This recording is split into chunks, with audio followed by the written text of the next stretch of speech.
धीरे धीरे किए से मन चोरी सकाळू सकाळू आखी खोलू खोलू सकाळू सकाळू आखी खोलू खोलू ए दुनिया का लागे रंगीला आज आकाश की रंग लागिला आज आकाश की रंग लागिला आज आकाश की रंग लागिला आज आकाश की रंग लागिला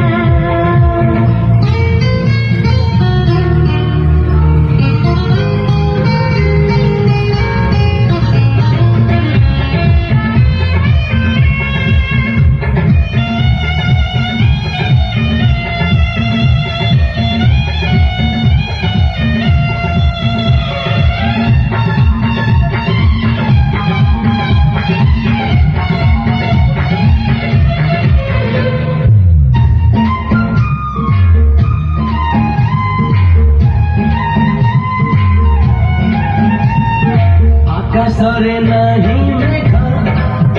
नहीं आजी झड़ा आखिर का आसमानी सपनों भिड़ा हो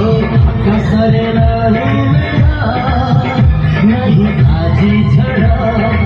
आखिर का आसमानी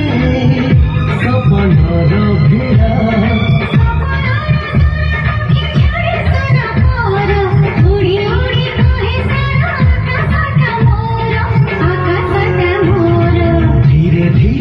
सपने जिए देखा है